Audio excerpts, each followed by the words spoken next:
Hello everybody, my name is Bragster and welcome back to TEW 2020 where we're in charge of Impact Wrestling.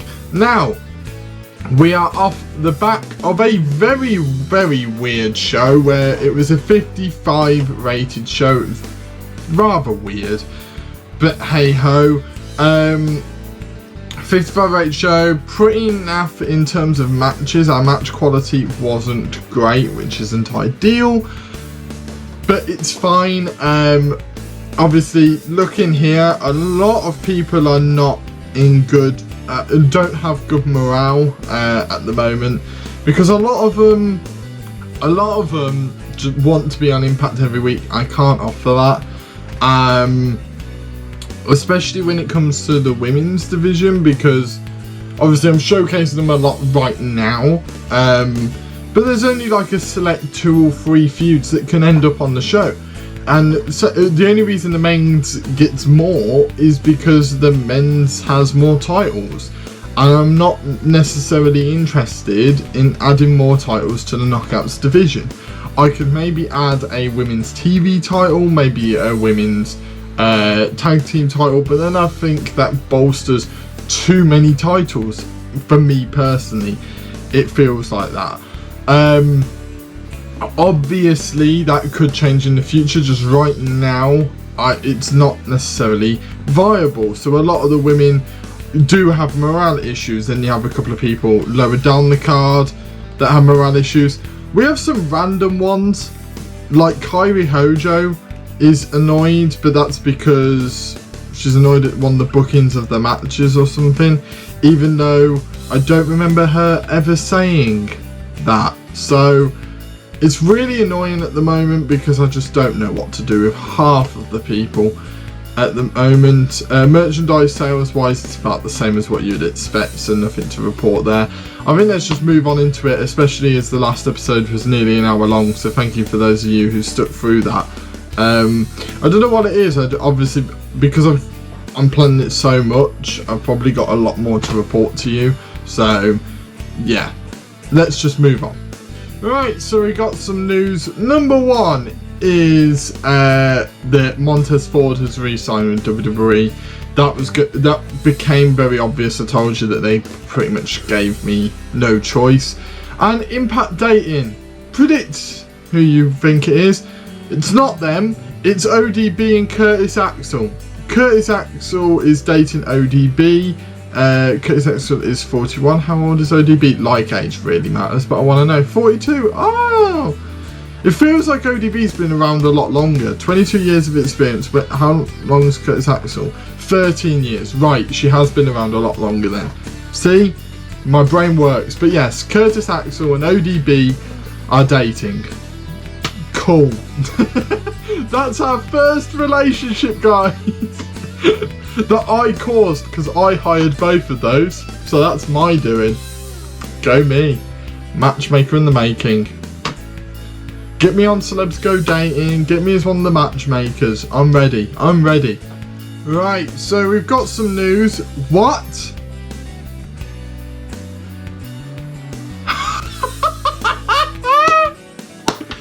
Simon Gotch has left Impact. Apparently he was really unhappy, so left without giving any notice. Wow. Look, I knew he was unhappy, I knew that, but let's look at his time in Impact, right? Because I don't think I was that mean. I gave him a decent run, right, in Impact. So this year they won 1, lost 2, but they lost to the 2 of the best teams. They were even. They've won 3. They've lost 3. They won obviously in the triple threat thing, which helped their popularity. They've had a world title match. The fuck? Right, so they started off, they beat the DAINS to earn a world title match. They then lost the world title match to the Motor City Machine Guns. I think that was decent booking. They beat Heath and Rhino when Heath and Rhino were on their downfall, which is a good win. They then lost to the Rascals, no disgrace there. Rascals got injured. They then won a triple threat match against Molina and Dashwood and Trey and Dez, which is a very good win. And then they lost to Ace Austin and Madman Thornton.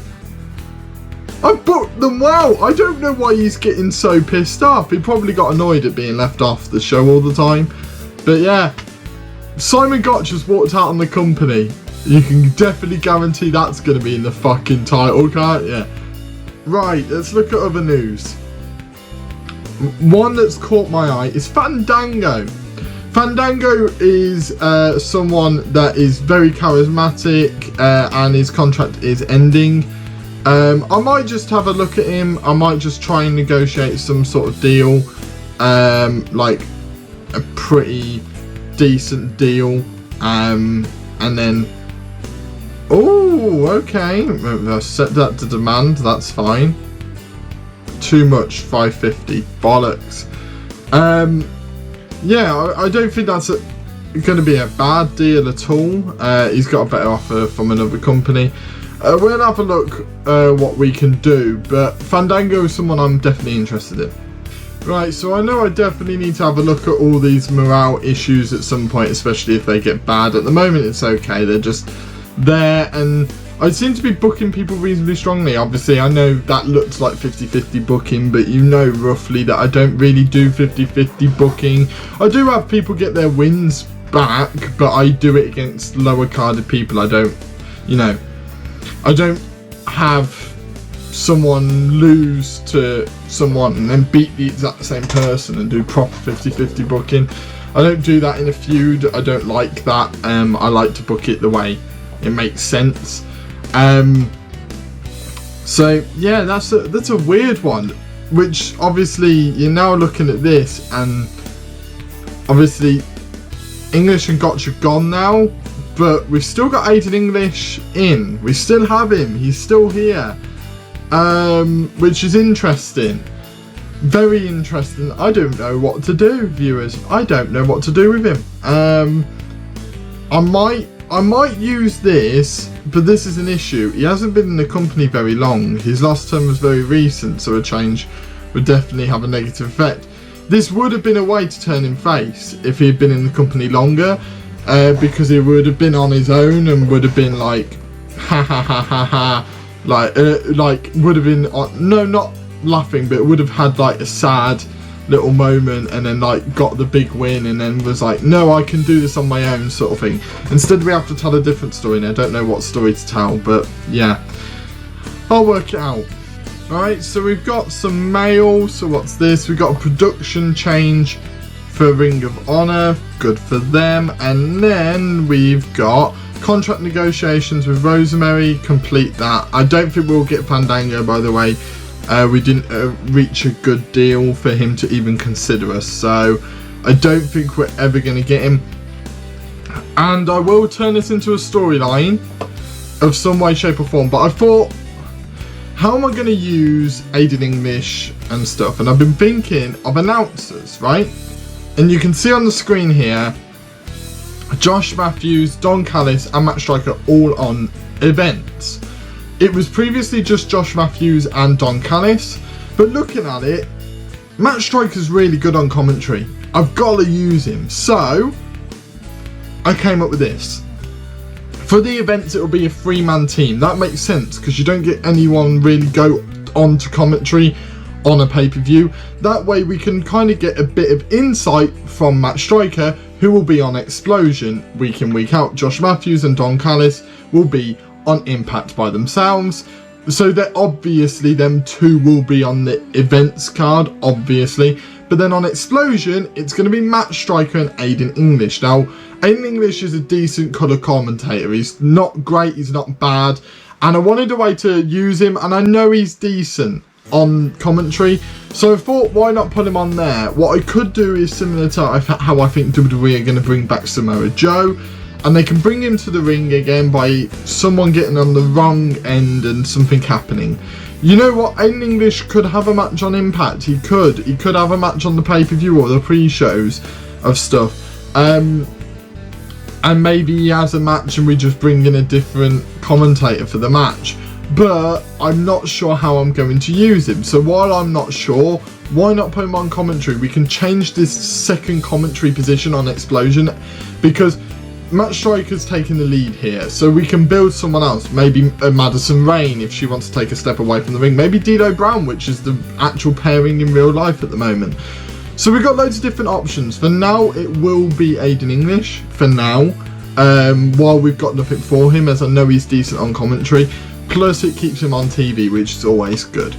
Right, so I've booked the show. There was no previous backstage incidents. They're all okay. Clearly, Simon Gotch leaving made them just all not do anything. This show is a weird one. It's weird. It's weird. It's weird. It's weird. It's weird. It's weird. This is a decent show. Very, very decent show. However, I'm not sure how good it's going to be, just because there's no showcase matches. Yes, there's the Miro versus Moose match, but let's be honest, if you're thinking that's going to go normally, you're wrong, and you should be ashamed of yourself for ever thinking that it was going to go normally. Let's start this show. And we start it off with a 48 rated segment where the Good Brothers make a match for the pay-per-view against Yehi and Gresham. It will be Doc Gallows and Carl Anderson versus Fred Yehi and Jonathan Gresham. The Good Brothers versus the Kingdom at the pay-per-view, at the Sacrifice pay-per-view. During this segment as well, Edwards mocks the fact that Shane Taylor lost his unbeaten streak in Impact. He finally lost that. Elijah Burke gets annoyed in it and is like, it was Chris Bay that got pinned, it was Chris Bay that got pinned, Shane Taylor is still a monster, you will never beat him. So, a match is made. Next week will be Eddie Edwards versus Shane Taylor 2. It's a match I was possibly going to put on the pay-per-view. I decided not to put on the pay-per-view, just because, to be honest, I think that Jeff Hardy versus Jake Crist match is the one replacing it, and I wasn't really sure where it would fit. I need another match for next week. I needed that, and I wanted the Kingdom to be involved in that, in the build up to the pay-per-view, but I didn't want a multi-man match. I just didn't want it, so I thought that's the best way to go. Eddie Edwards versus Shane Taylor 2 next week. Then we have a 54 rated match where EC3 defeated Rhino in about 13 minutes with the Sweet Meat Sizzler. EC3 with a 57 rated performance, Rhino with a 38 rated performance. This is what is showing by these two, really good stuff. Yeah, I'm happy with this match being a 54. I knew it was going to be decent. I made it a Wild Brawl, and I know these two are very good at a Wild Brawl match, and they proved that in their performances. So EC3 getting the upper hand, ready for the pay-per-view.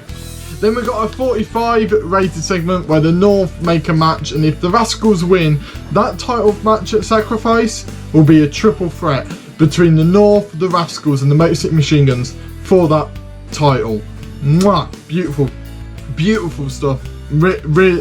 Yeah, I'm just, this is about time. It's about time we properly get this match, where we finally get Josh Alexander and Ethan Page versus Wentz and Dez. I don't know if we've actually had that match, because every time we go to do it, there's an injury. I don't fucking get injured now.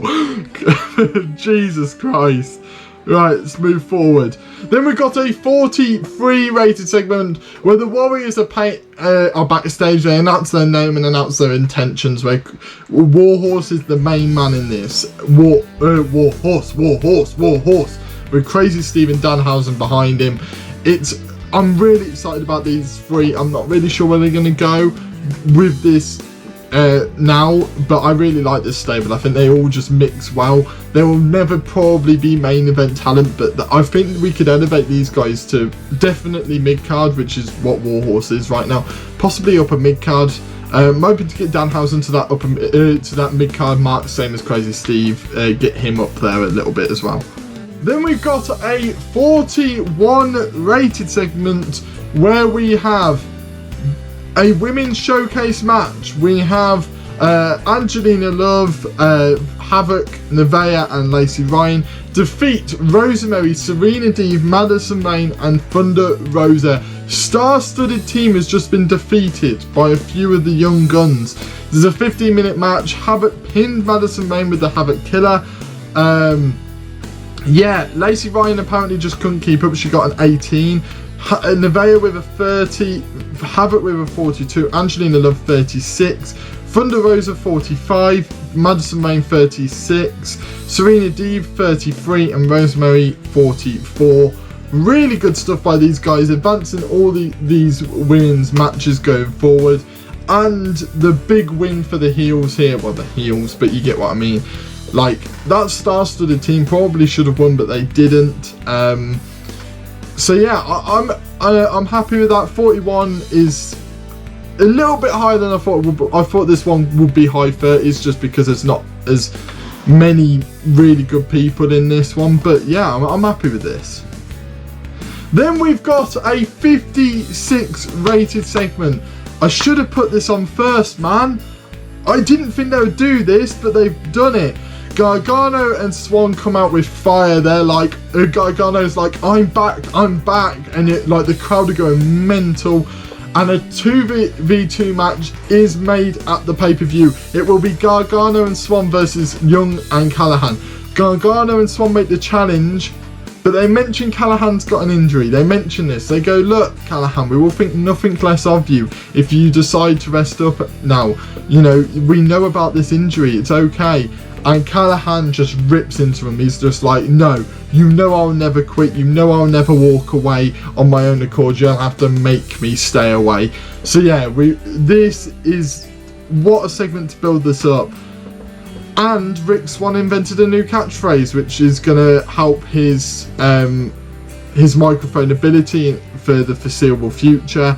This match could still be good even with Callahan's injury, genuinely. Then we've got a 50 rated match where TJP defeated Madman Thornton in 15 minutes with a running single leg high kick knee strike.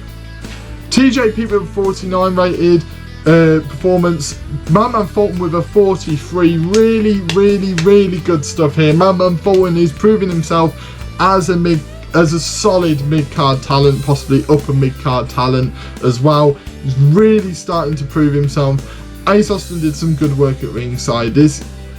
I'm really happy with the work that Madman Thornton and Ace Austin are doing at the moment. I think they're really good. And although Madman Thornton is taking losses, that's okay because his performances are good and he still looks like a menace. So that builds TJP's momentum now into the match against Ace Austin next week. Then we've got a 49 rated segment where Melissa Santos interviewed Chris Sabin and Alex Shelley about the match at the pay-per-view. They talk about obviously the possibilities that they could just get the North one-on-one. They could end up in a triple threat situation. They're not really sure and they're excited about the prospects. You know, they love to see these young up-and-coming talents come and face them and give them a good go and just show how good tag team wrestling can be.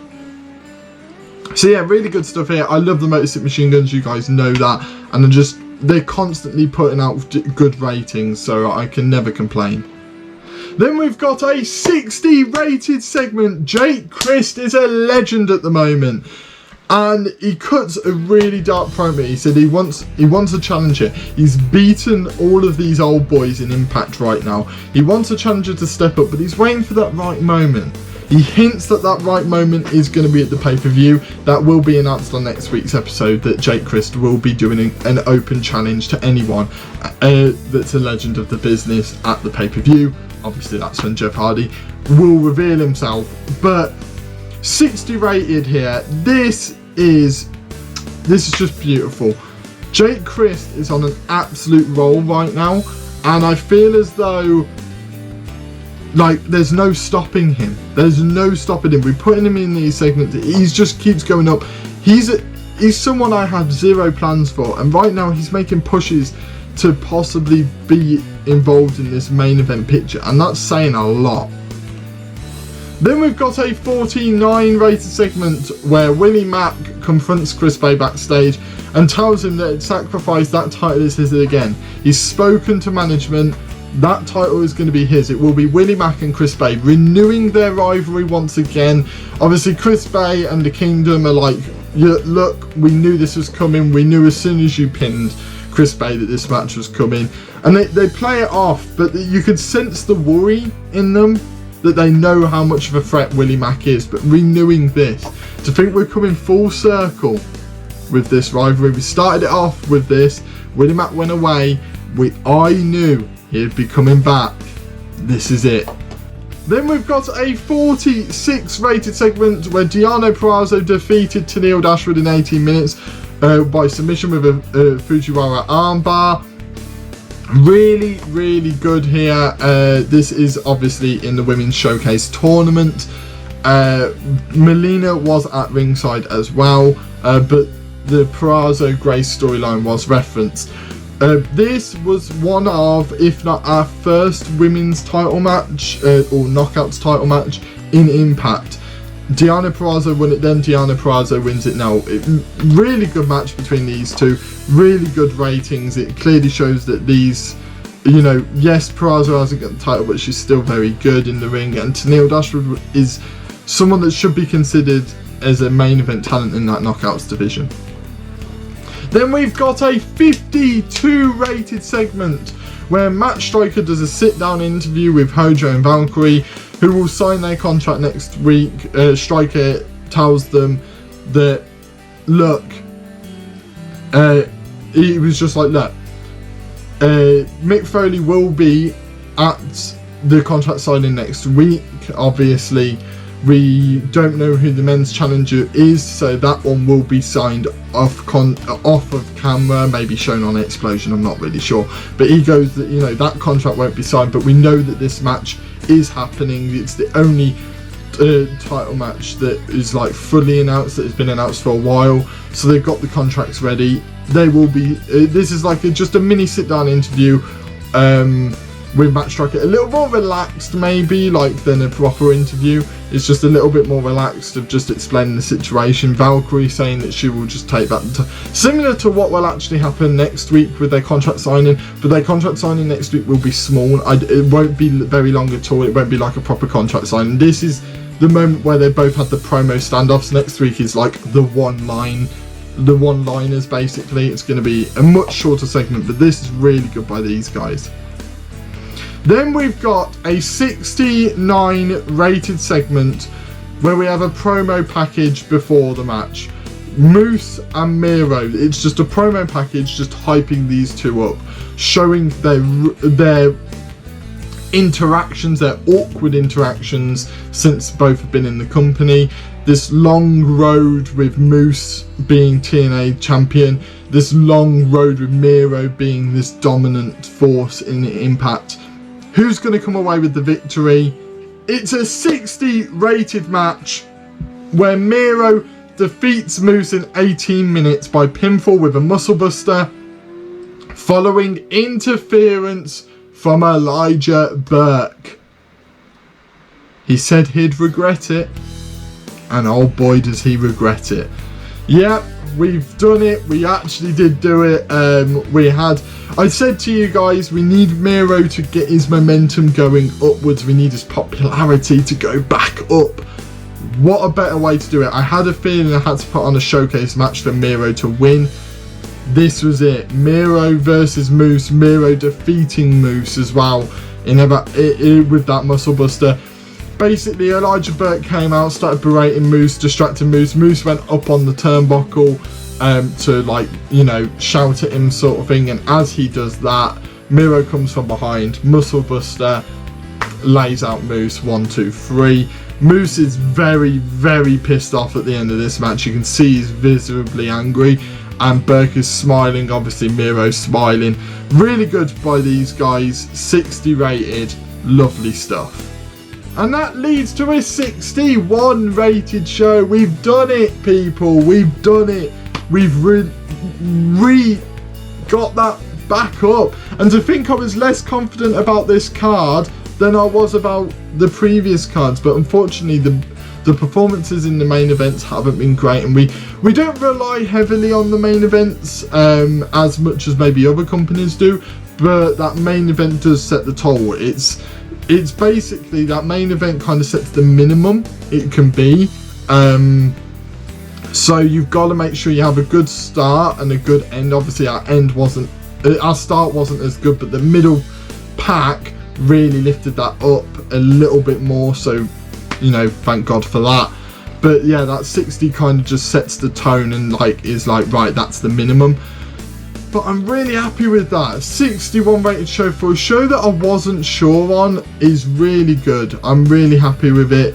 I think that next week's show is going to be a good one. I don't know if it will produce in ratings, but it will definitely produce in terms of storyline. Obviously, we've got the North versus the Rascals. If the Rascals win, they're in the title match. We've got Ace Austin versus TJ Plea in their blow-off match. We might even have it where any outside interference leads to a loss sort of thing, so it's a fully fledged standout match. We've obviously got the Women's Showcase final next week between Diana Perez and either Jordan Grace or Molina. That will be decided on Explosion. We're just constantly putting out some good stuff at the moment. In the tag division, women's division, the X division is kind of taking a back burner, but I think we all know why at the moment. It's all to do with this Kingdom storyline. Obviously in the Kingdom right now, we've now found out that Moose is involved now. The Burke's decided to get Moose involved, so Moose is involved, Chris Bay's involved. That's 2 of the titles. Obviously that's not ideal, but yes, those titles will take a back burner, but that's given us time to showcase the tag division, to showcase the women's division. So in a way, it's doing positive things. It's just doing positives for people lower down the card right now, and that's probably why we're not getting as high ratings, because we're trying to put on less matches between the higher ranked people. So we got some mail where it's just the viewing figures. We had more in attendance now because our popularity has gone up slightly. But Mark Andrews is an interesting one. Might be staying with WWE, he might not be. He's a good wrestler. I'm just going to pull it out there now. Mark Andrews isn't coming in. I like him, and he'll be a decent person to bring in as like a one-off. But right now, I'm just not interested at all. I'm struggling at the moment. If anything, the only people I need is heels. I'm struggling very much for heels at the moment. So I might need to go on the market and have a look for some real good heel characters and heel personas of maybe just heel wrestlers to bring into the company that maybe don't have a lot of popularity, just because at the moment obviously if I've got a lot of people higher up the card, so I want to kind of keep them there. So if I can bring in a few heels that are lower down the card, if not almost no popularity, just so I can have maybe just some mini feuds between people, because a lot of the veterans don't have rivals at the moment. So obviously RVD, Tommy Dreamer, Ken Shamrock, all people that don't have rivals at the moment, and they're all experienced wrestlers. So it's difficult to work out who's going to face who at the moment, but I will work that out obviously off camera. We're going to go into Explosion now. If anything happens, I'll show you. If not, we'll just get straight on into it. Right, and the 1 week I don't show you the size, because I wasn't going to show you, is the 1 week it finally went up in our main region of the Southeast. It's also gone up in Puerto Rico and Hawaii, but that doesn't really matter. But it's finally gone up again in the Southeast, which is great, because obviously that's our main base, and that's the only way we can get to a medium popularity is if that keeps rising, so thank God for that. Right, we failed to get Fandango. I already told you that that was going to happen, and NXT have improved their production.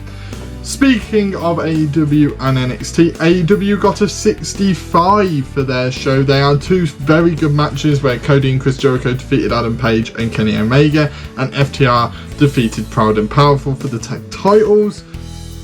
Very, very good matches there, but wasn't good enough to bump that rating up any higher. We got a 61, they got a 65. We're getting close. And NXT 63, we're still close to them as well. Tommaso Ciampa and Pete Dunne defeating 2 members of the Undisputed Era in Kyle O'Reilly and Roderick Strong. Very good stuff by them guys there. It's getting close. It really is getting close now, and that's exciting stuff. It's becoming like a proper battle now, which is really exciting. It's just nice to have that battle and not know who's going to come out on top every week. It just adds a little element to the game. Right, so I've booked the show. This is probably one of the best explosions we're going to get in a long time. It ends up being a packed show. I think this women's showcase is going to help massively with a lot of the popularity of these women. It might end up ruining some of the show ratings. It might end up decreasing them. But it also will increase, obviously, explosion for some of them, because some brackets are more star powered than others. I made that on purpose because I feel as though we want opportunity, we want people to rise up the card, people to gain popularity. We found a way of doing it. So that's kind of my decision making, and this is why this Jordynne Grace Molina match is worthy of a title match, let alone just a one-on explosion. Just one-on explosion. Right, let's start the show. The show starts with a 50 rated segment. I told you this is going to be a good fucking show. ODB stands in the ring. She waits and waits, and then she hears this.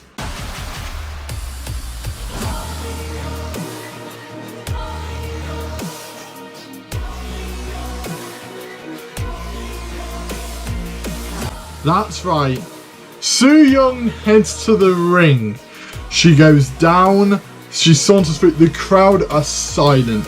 Obviously, they saw Suyoung with Kylie Ray and all of that stuff, but the crowd went silent.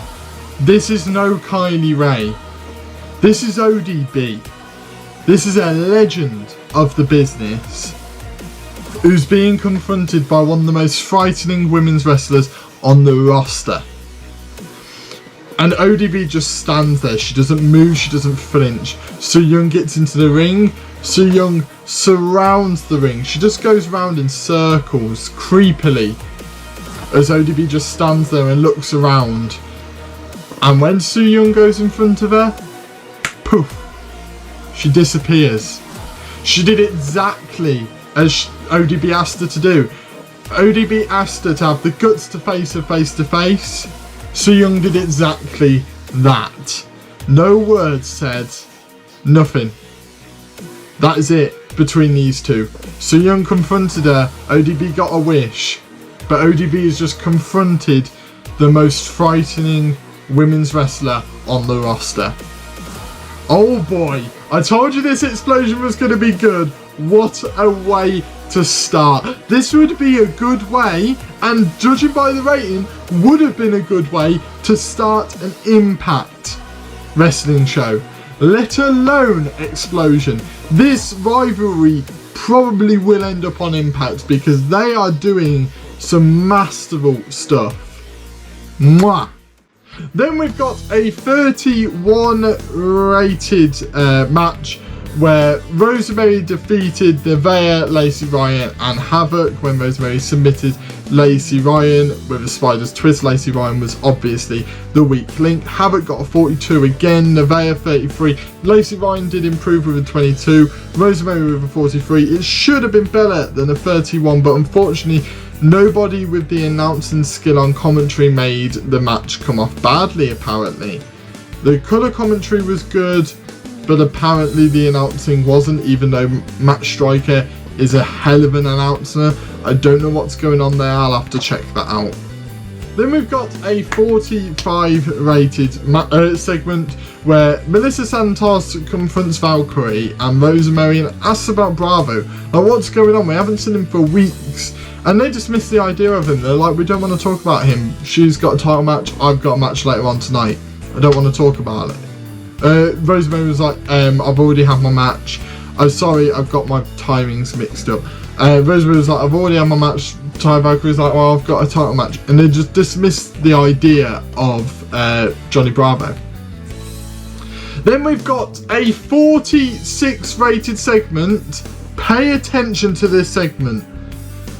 Elijah Burke is seen talking to Tasha Steelz backstage. What could that mean? Interesting. Tasha Steelz did brilliantly off mic, same as Elijah Burke. Right, the fact that Tasha Steelz got a 46 rated performance here is astonishing to me. That is, I was not expecting that at all, and I know Elijah Burke would have helped out, but that is ridiculous rating. We are doing really well here. Then we've got a 34 rated match where Eric Young defeated Darga in 12 minutes with a spike pile driver. Eric Young with a 42, Darga with a 38, and nobody having the commentary skill again. I'm going to change it and see what happens, whether it's Aiden English that's the issue, I don't know. Right, so I've worked out exactly what the issue was. Basically, Matt Striker, if you look at absent workers, is always working for AAA on Explosion. I forgot about that. So what I've done is I've swapped it. So it's going to be Don Callis, who's very good at colour commentary, with Matt Striker, who's very good at announcing. And then on Explosion, it will be Josh Matthews and it will be Aiden English. Hopefully this helps now, because the colour commentary should then be balanced out with the announcing. What I've done is I've put literally my two best announcers on Impact now, so they're my two best. They might not have much experience together, but they're my two best. One's extremely good at announcing, one's very good at colour commentary, so that should match up well. So now Explosion and Impact should be really good. Obviously Explosion should have the worst commentators, but they shouldn't be awful. So obviously what's happened now is the previous two matches only had one commentator, which was Aiden English, and I never noticed. Right, so we carry on with the show where Rohit Raju is seen chalking up on a whiteboard, and it looks like he's talking to people about, you know, what works in life. Does being on your own work, or does being with other people work? He's not really sure. He's racking his brain and racking his brain. He's really unsure. Then the camera pans and he's talking to a mirror. Little bit of comedy here, not too much, but just a little bit of comedy as if to go, Rohit Raju is losing his mind at the moment. Then we've got a 40 rated segment where there's a weird confrontation between the DAINS and the Sons of Perfection. There seems to be some tension, like the DAINS were talking about their future of going for the titles, and so were the Sons of Perfection in the locker room. And then they had a little standoff, so a weird interaction between those two. And then a 37 rated match where Jordynne Grace defeated Nia Jax in the 18 minutes with a fall from Grace. During the match, Diana Perez distracted Grace, but that wasn't enough. Jordynne Grace got a 40, Nia Jax was 25. Molina was off her game and she has no chemistry. Absolutely zero chemistry with Jordynne Grace, which resulted in a bad match. But at least the commentary, imagine if the commentary was bad on this one, it probably would have been like a 20 rated match. Obviously a 39 rated show wasn't the best, but that's obviously because of the commentary, we know that. That match there should have been the worst. Jordynne Grace versus Molina should have been the worst match on the card, based off obviously what we've just seen between all of these matches. So yeah, a bit weird, but obviously that is my mistake. I completely forgot that Matt Striker can't do Explosion. So that's going to change in the future. So hopefully on the next episode, the Go Home show for the pay-per-view, it will all be sorted and we will have our best people on the card and on the show, which is really good. I've got a really bad itch on my hand, which isn't good. But yeah, what a really good show that was. It was really, really good show, really good, both of the shows. A lot of storyline development, even some storyline development on Explosion, which is really nice to see. So tell me what you thought of that in the comments down below. There's a lot to unpack in this episode, a lot to unpack. So do put anything down in the comments down below. Obviously, is a woman joining the kingdom. That's a big question point there. Obviously, who you think is going to progress to the pay-per-view? Do you think it will be Ace Austin? Do you think it will be TJP progressing to face Miro at the pay-per-view? And do you think that the Rascals can beat the North to go on to that title match and to make it a triple threat at the pay-per-view? You'll have to find out. There's a lot of other stuff going on the next show. The Go Home show is next. It's going to be a big one. You just have to wait and see. Hit that like button if you like this video. If you're new here, please do subscribe so you do not miss a thing. And I shall see all of you in the next video. See ya!